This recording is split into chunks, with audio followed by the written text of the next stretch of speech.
Assalamualaikum warahmatullahi wabarakatuh. Halo anak-anak hebat semua, apa kabar? Budinda doakan kalian selalu dalam keadaan sehat ya. Sebelum memulai pembelajaran, alangkah baiknya kita membaca doa terlebih dahulu supaya apa yang akan kita pelajari dapat dipahami dengan mudah. Mari kita mulai pembelajaran dengan penuh semangat ya anak-anak. Materi yang akan kita pelajari pada kali ini yaitu materi keragaman sumber daya alam dan pemanfaatannya. Anak-anak, kalian tahu tidak? Indonesia memiliki kekayaan sumber daya alam yang melimpah. Sumber daya alam di Indonesia tersebar hampir di seluruh wilayah loh. Sebagai negara kepulauan terbesar di dunia, Indonesia memiliki garis pantai yang panjang. Beragam jenis ikan dan terumbu karang terdapat di dalam laut Indonesia.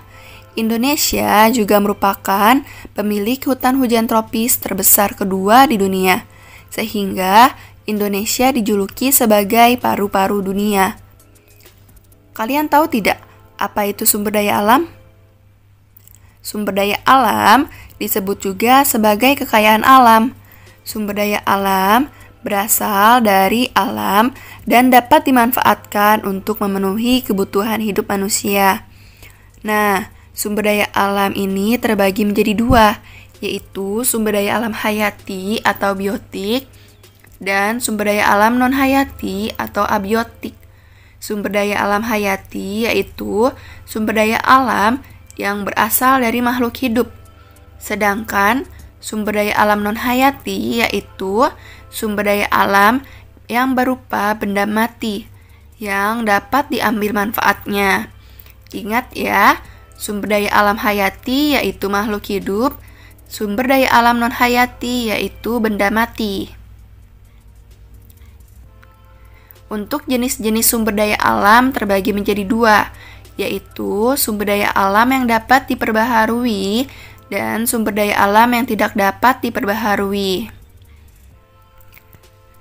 Sumber daya alam yang dapat diperbaharui yaitu sumber daya alam yang tidak akan pernah habis dan sumber daya alam yang dapat tersedia kembali dalam waktu yang cepat sehingga dapat terus kita gunakan selama tidak dieksploitasi secara berlebihan ya.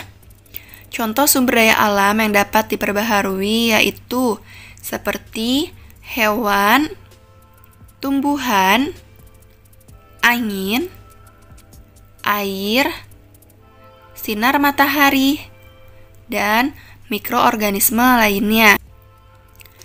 Sedangkan sumber daya alam yang tidak dapat diperbaharui yaitu sumber daya alam yang mempunyai jumlah yang terbatas dan sumber daya alam yang proses pembentukannya sangat lambat, bisa memakan waktu hingga jutaan atau ratusan juta tahun, sehingga jumlahnya relatif tetap atau dapat berkurang karena dimanfaatkan secara terus-menerus, dan pada saatnya nanti sumber daya alam tersebut akan habis. Contoh sumber daya alam yang tidak dapat diperbaharui yaitu bahan tambang, minyak bumi, gas alam, batu bara, dan lain-lain. Untuk memenuhi kebutuhan hidup, masyarakat memanfaatkan sumber daya alam yang ada di sekitarnya. Pemanfaatan sumber daya alam yang dapat diperbaharui oleh manusia, salah satu contohnya seperti sandang, pangan, papan. Untuk sandang, masyarakat biasanya memanfaatkan untuk dijadikan bahan makanan. Untuk pangan, biasanya dimanfaatkan masyarakat sebagai bahan pakaian. Untuk papan, biasanya dimanfaatkan sebagai tempat tinggal.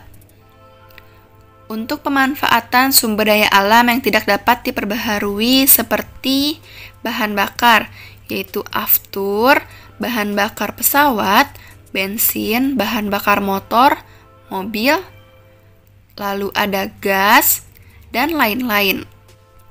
Yang kedua, dimanfaatkan sebagai bahan peralatan, misalnya seperti besi, tembaga, nikel, logam, dan lain-lain. Yang ketiga, dimanfaatkan sebagai perhiasan. Misalnya emas, perak, berlian, dan lain-lain. Selanjutnya, pemanfaatan sumber daya alam sesuai kenampakan alam. Penampakan alam sendiri adalah bentuk permukaan bumi yang terbentuk secara alami. Ada beragam kenampakan alam di sekitar kita, antara lain gunung, dataran tinggi, dataran rendah, pantai, sungai, laut, dan hutan. Untuk gunung, masyarakat memanfaatkannya untuk dijadikan lahan perkebunan, lahan peternakan, dan lahan bahan tambang. Untuk dataran tinggi, masyarakat memanfaatkannya untuk dijadikan sebagai lahan perkebunan, peternakan, dan lain-lain. Untuk daerah pantai, masyarakat memanfaatkannya untuk mencari garam, kerang, ikan, dan lain-lain. Untuk daerah dataran rendah, dimanfaatkan masyarakat sebagai hasil pertanian, peternakan, pertambangan, dan lain-lain. Untuk daerah hutan, biasanya masyarakat memanfaatkannya sebagai bahan baku industri, oksigen, resapan air, tempat hidup satwa liar, dan lain-lain. Untuk sungai, dimanfaatkan untuk mengairi sawah dan juga pembangkit listrik. Untuk laut, dimanfaatkan untuk dicari ikan, rumput laut, terumbu karang, minyak bumi, dan lain-lain. Selanjutnya, pengaruh sumber daya alam terhadap kegiatan ekonomi. Kegiatan ekonomi masyarakat tergantung kepada sumber daya alam yang dimiliki di daerahnya. Sebagai contoh, masyarakat pedesaan akan memanfaatkan tanahnya untuk ditanami berbagai tanaman, misalnya sayur-sayuran dan juga buah-buahan, karena itu merupakan hasil kegiatan ekonomi masyarakat pedesaan. Begitu juga masyarakat di daerah pesisir pantai. Sebagian besar kegiatan ekonomi mereka mengandalkan hasil perikanan di laut. Walaupun termasuk sumber daya alam di Indonesia cukup banyak, kita tetap harus memanfaatkan sumber daya alam tersebut dengan bijak ya.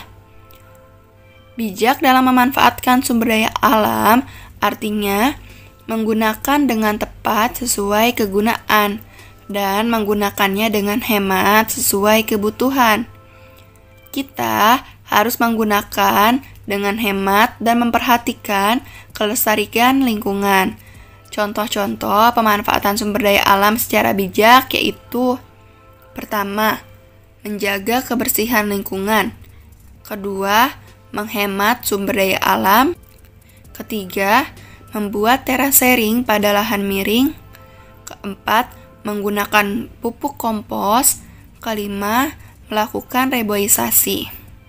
Anak-anak, sikap yang tidak bijak dapat menyebabkan kerusakan lingkungan dan habisnya sumber daya alam. Kita dan teman sebaiknya saling mengingatkan ya, agar selalu bijak dalam menggunakan sumber daya alam.